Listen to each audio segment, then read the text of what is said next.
All right, all right. Well, happy Saturday afternoon, y'all. Let's making sure all the devices are ready to go today.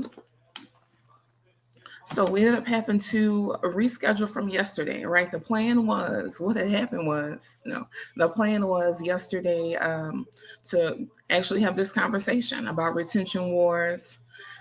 But I do believe in divine timing, so I feel like this is going to be a really good conversation today. So I hope a number of people can come join either way. I'm definitely going to make sure that there are some things to take away about the current approach to retention, I'll say, and then also some other things to consider, some different ways to address it, some things to do, to implement, to make sure that our relationships, our interactions, again, are meaningful, because that's always the goal. Always the goal, right? We always want to build relational capacity. We want to make sure that we have some relational ninjas, is really what we like to say, right? So we invite you all to be a part of the Holistic Hedge. So make sure that you follow, like, share the post.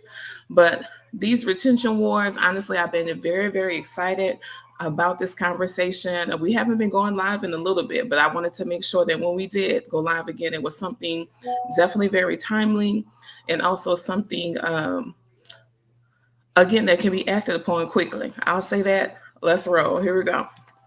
So, again, thank you for joining. First and foremost, when we talk about retention, I titled it Retention Wars because a lot of times people do feel like it's a battle that's actually being fought, a war that is happening, right?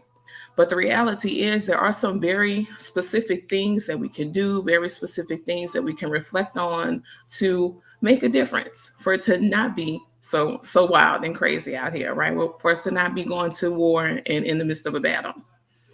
So first of all, one thing I want you to understand about this retention life, right? If we're addressing retention, is that it's varied. It's varied and nuanced across all the different spaces, whether it's a corporation, a district, right? In your home life. So whatever worked for one organization, even one department of the organization, of the campus, it may not work in all of them, right? Because there's a lot of nuances and a lot of variances. Excuse me. So, with that being said, another thing to consider is the discovery of that, right? A lot of times when I've been conducting some research and asking some questions, what's one of the biggest challenges you're facing? It might go by different names. People might talk about low morale. People may say, retention, attrition, right? Filling vacancies, all these things come up. So it goes by a lot of different names, but understanding the why, discovering how we got here. Because again, it's going to vary, right? From campus to campus, place to place, but also the nuances that are there. They have to be discovered. So just like the retention issue itself is varied and nuanced, the discovery process needs to be that as well. So when I say the discovery process, one big deal is that it is your responsibility. If you're a leader in any capacity, I'm going to say again, at home, in an organization, an educator, in a corporation, any organization you are, it is your responsibility. Definitely, absolutely your responsibility to discover what's going on, right? What happened? So while you're doing that, though, you need to make sure that, again, like we said, it's varied. So I have a couple of suggestions, a couple of things to consider while we're making sure that we're varying our approach to discovery. So, yeah, we might do some flat out, straight up surveys and questionnaires. The caveat to that is making sure that you have carved out reasonable time for them to do that. Not necessarily time that takes away from their job, not necessarily time that would have to be added on at the end of the day or at home, something like that, but time within the day that's been carved out and is extra intentional to make sure they're able to complete that task, right? So nothing wrong with the old school survey or questionnaire, but just that consideration, that caveat. Two, I like a good old would you rather, right? So again, sometimes we need to have some, and we should mix it up. It should be varied. We said we can have a would you rather questionnaire, even something that they vote on really quickly, a little drop box, right? Walking by a leader's office and they're just voting for the week for the couple days. You all, would you rather's can be deep, they can, but that's also a great way to implement some fun as well, because a lot of times what happens, right, adult life, we get in these new spaces or whatever tone vibe we think we pick up is super serious, and so then people try to embody that, people try to reflect that, and it may not be accurately who they are, but they're trying to rise to the occasion. And so this is again kind of that undercurrent. We're going to talking about culture, but this is already kind of getting into the undercurrent of the perception versus the reality, and what's missing in between, right? So besides the questionnaires, besides the would you rather's, again, serious or some fun ones, right? Um, generally generally having those also direct conversations, right? So again, planning meaningful time and space to have just direct conversations, like what motivates you, right? What are some challenges you've had in doing your best at this job? What do you think you need? What support do you need? Those direct questions. And I'm gonna take a step back a little bit and say, though, while you're asking these questions and looking for these things, though, we have to, surprise, surprise, right? Y'all like, well, you do social emotional intelligence, but the relationships are going to be key. At the end of the day, the relationships are going to be key, because with this retention issue, people do not quit. Corporations, organizations, households, right? It's the people. It's the people within them, those leaders assigned to caretake, support. That's who people leave. Is that. So again, we're going to talk some more about the relationships in just a moment. But if we're talking about culture, there's three specific things I need to say, because a lot of people throw that word around, and some of y'all might be thinking, I mean, everybody's talking about culture, but I want to be much more specific. So when we're looking at culture, it's really three layers, right? It's the beliefs, the systems, and then the actions. When we say the beliefs, you all, that's the things that people tend to say. So corporate life, even organization life, and for some families, right, we might have built out a mission statement. So that's the best thing I can correlate or match it to, is the beliefs, the things that we say we stand for, AKA your mission, right? Two, the systems. So what are the workflows and processes that are in place, right, to support the beliefs? If these are the systems, what are those day-to-day actions that make the systems that support the beliefs? So that's basically the structure when we talk about culture. Okay, so let's say a little more. In preparing for this, one thing I decided to do was look up some common words that different organizations use when they're talking about their mission, right? If we say beliefs, that's the things that people say they stand for. I was like, what are some common words, some common phrases that come up when we talk about mission statements? So, and I'm peeking at my notes. So some words that came up were inspire, accelerate, connect, build, and community. And you might be listening and nodding your head like, yeah, that makes sense, right? So two, a lot of things when people are talking about why they're leaving, what wasn't working well, it'll literally, right? I was like, look at that connection. That these are common mission things, common things people say that they stand for, their belief system. But literally, the most common phrases that people say for why they left are the opposites of these. So let me read these again. So someone said, inspire, accelerate. How often have you heard people say, well, I just felt like I wasn't growing? They felt like they had stagnated, right? That is the opposite of acceleration. The opposite of acceleration is not stopping, right? You're actually losing progress. You become stagnant. So other times people said, I didn't feel connected. I didn't really feel like I belonged. So the mission statement said connect and community. People are saying the opposite when they leave. Building, right? People said build. We want to build X, build Y. Well, in a lot of spaces, people have said, you know what? I felt like I was torn down. I was micromanaged. It didn't make me feel, I didn't feel like I was trusted. I didn't feel these things. So again, being careful about the beliefs. And I'm going to say this, not so much just being careful about the beliefs, but just being careful about the two layers underneath that, right? The mission can be the mission, right? It stood the test of time, but the systems and actions, that's what we're digging a bit deeper. So when we talk about the systems, again, you all, that's the workflows. That's the workflows that support the beliefs, the things that we say we stand for.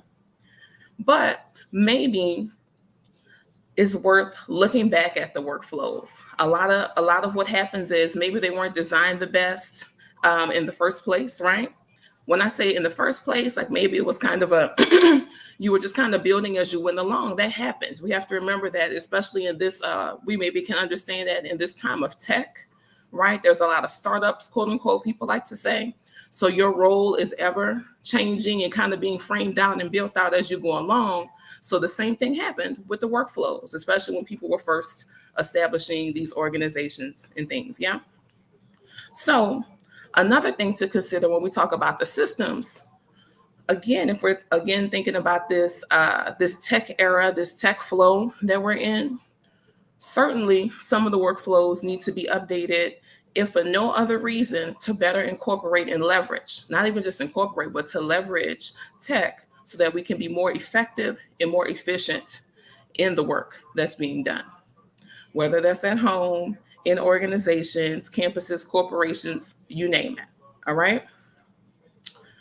Something else to consider when we're thinking about these workflows, sometimes, and I'm thinking about just a little, I'm trying not to get all over the place, but some of my favorite topics are kind of overlapped in this. But generational issues tend to come up here when we talk about the systems, right? We might have boomers that are thinking about, or even traditionalists, right, before boomers that established the company, built the company, so they had a key role in establishing the systems. And so it's their baby, right? It's their brainchild. So they might feel some kind of way about any critique on the systems.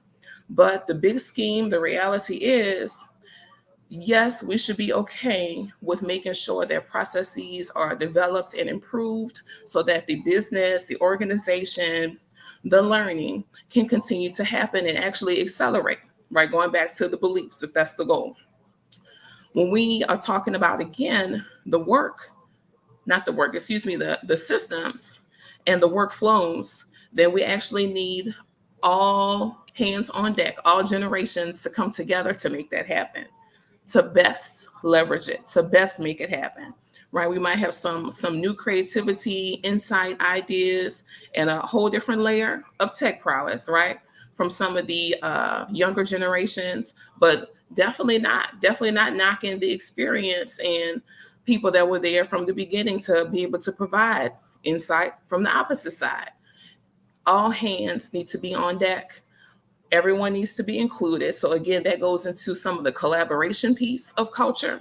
So hopefully, right, that there's something very specific regarding collaboration when we're talking about systems as one of the layers of culture. I'm gonna stop myself. Okay. So we said culture is beliefs, systems, and then last part is actions. Y'all, we're talking about the actions. I'll say this. The actions are, okay, we said beliefs, this is what we stand for. The systems, these are the things that we have in place to make sure we meet the beliefs, we meet the mission. So now, front line, right? The rubber's meeting the road. These are the things we do from day to day to make that happen. And I'm again going to specifically say that this is usually where things fall apart, their front line. This is usually where things fall apart. Like we maybe can kind of pull it off a little bit, right? But again, going back to kind of that middle piece, the systems, depending on what adjustments were or were not made to the systems, but then the actions obviously are built out of the systems. Okay, so this is where you really see what things either went well or not. So this is the fruit, I say, right? The fruit, the results of the beliefs and the systems. And this tells us what kind of seeds we're planted, right? Are we saying at the beliefs that we want in a pear tree, but the workflows are going to get us an orange tree, but On the action side, y'all, people are working as though we're about to harvest some lemons. That's three different things, three absolutely different things happening, right? So there's a disconnect. The things are not aligned, they're not in sync, right? It should be built and defined separately. But again, even working backwards, if we know that the goal is the mission, which builds the systems, right, where everyone's collaborating, and then the actions from there. You all, if the fruit is the impact of the actions, the things that we see, sometimes it shows up like this when we talk about culture and the retention, right? This is where maybe some leaders have grievances filed against them. It happens. It happens. Maybe this is where you have a lot of negativity, right, in the space. And it's like, why is this so, ooh, right? We start hearing the words toxic, all of those things. And then also, last but not least, especially business life, where goals are unmet, right? So the actions, that line, that front line, that is where we see the specific fruit for what either did or did not go well with the systems part right there. So y'all, if we talked about these three layers, again, I'm going to say all of this, all the retention is going to come back to relationships. I'm about to talk about 4 or 5 specific things, specific ways to make sure we're maximizing relationships, leveraging relationships in the various workspaces, right? I always say home, corporate, education, other organization, that we're leveraging these things, y'all. So I'm gonna call a time out for a minute. As a former educator, I'm deeply invested and deeply concerned, to say the least, in trying to make sure we're doing this work, get this out. Because when it comes to Texas education, Texas public education, there are about 40 to 50,000 new teachers every year. Remember, one of the things we said was supported, that people said that they're leaving, they didn't feel supported. So when we get to that system in action, somewhere in there, we did not build out the support in the best way possible. Somewhere in there, it didn't go well, right? So let me say a little more about these relationships. So that is going to be, again, the key to addressing retention, because the reality is, when it comes to work life, the way the system is designed as is, we're definitely spending more hours working, or even in a workspace, right? If you're not working from home, than you are in your waking hours at home. So we will want there to be some positive rapport, some positive interactions there. So first thing, the quality of the leadership. I think I said it already earlier. I know I've made several posts about it, that people do not quit their organization, their campus, their home, their home life. They quit the person, the leader that is there and should be in charge, right? That's who they quit. So the quality of the leadership, if the leader is developing themselves, then that's the culture, that's the vibe, the tone that's being set, and that will go far. Yeah. But if they're not developing themselves, and so it's a very happenstance, laissez-faire situation, then that's what the experience will be, and that will impact retention, because the relationships are not intentional. It's just whatever we're rolling. Okay. 2, most people do want to grow and develop, right, over time. Think about, even as when you're a kid, right, in your young life, you couldn't wait to have double digits, right? When you were 7, you were like, I can't wait till I'm 10. Right. Then when you had your double digits, you couldn't wait to be a teenager. Then you couldn't wait. So somewhere along the way, even in your personal life, you wanted to grow and develop. That does not change because we're talking about people's professions. But if people are not feeling supported, or they don't see a pathway for advancement, they're going to leave and try to shift or go somewhere where they can see that, where they can see and feel the support, and they can see, okay, I can see myself moving through my career this way. Okay. So when we're talking about these different pathways and advancement, I wanted to go back and say, this makes me think about systems again, Remember, we said belief systems, actions makes me think about the systems, revisiting those systems to make sure that we have built in at this point, probably especially some more pathways, right? It's not the old school traditional, we have a lot more job titles and functions and things that will really be beneficial to happen in any organization. It's a lot more to build out. It is. Okay. So the third thing, and sometimes it's almost I'm like, I feel bad for sometimes that it's overlooked, but a simple conversation, sometimes asking about, I mean, have you done some research? What is it that you need or want to see? Right? What do you, is there a development that you know you might want to take? Right? If we want to grow and support you while you're growing, you want to develop. Have you seen something that interests you? Most people have. Most people have done their own research, but if it's up to them to not only find it and finance it and try to function through it, all of this on their own, then that's going to be tough. That's going to be hard to pull off, right? Again, that can be a turnoff and make people want to leave, or like, okay, well, they're, at least I have some financial support over there, or, oh, I heard that in that department, the manager asked them what they might need next, right? So all these little things. Remember, I started off by saying retention is nuanced, right? It's nuanced and varied, and we have to do our due diligence to discover the nuances and the variances. We do. So imagine that not only is it tying to the relationship, tying to the connection, but it's still data driven, because if I'm on the front line, I have some ideas for what I might need, right?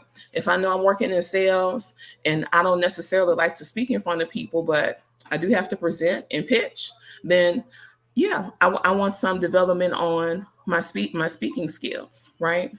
So, but that might not be something that's necessarily usually on the radar, right? They might want you to come with that. But I know personally that, hey, I'm gonna check all the other boxes, but I might need some help with building my proficiency in speaking. But I know that. So again, that's that power, again, that trust, the power, but then being comfortable enough, to come to the leader to say, hey, this is what I need. Again, that's relationships. So in a lot of spaces, again, a lot of these organizations, people are doing well. So like the organizations have gotten bigger. So again, that also means that probably a lot more specialized support staff are needed. Okay. So it's not just a communications director anymore. It may not just be one person over marketing or finance. It might not just be one, right? It's a lot more specialized roles that are required. And all that does is actually add to the relationships, right? The community, the belonging within the organization. Because again, it's all about relationships. So that one actually addresses a couple things, because if we're filling in some roles, some ways we know we can be more effective, that helps the advancement in pathways, right? Then it also helps relationships, because people have someone specific they know they can go to. Like, you might not want to go to the director for everything, but you know what? The assistant such and such, right? Or the coordinator of such and such, that'll be a good place to start that, to answer that, right? So again, the more that we fill in these specialized support positions, that goes really well. That goes really well. It addresses a few things, but again, all of this is connected to relationships. So another thing, I think I was on a webinar. I was listening on a conversation, and someone said I thought was so cool. It was so good. They talked about not only the idea of mentorship, right? We've all heard about mentors, but even splitting into two mentors for different organizations, different roles, positions.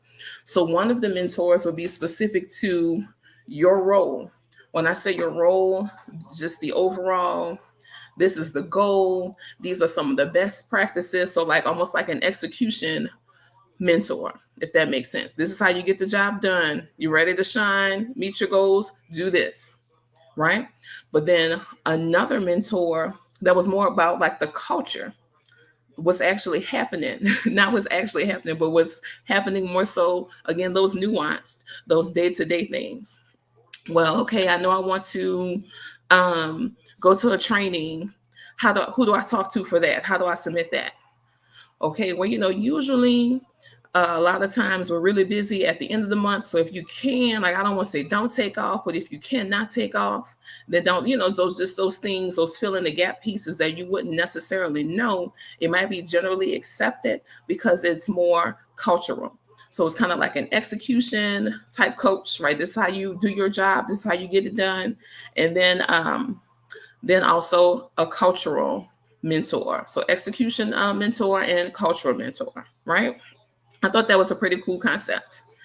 But again, yeah, all of this again is revolving around the relationships. So when we say retention wars, first let's take that off the table. Let's reframe it.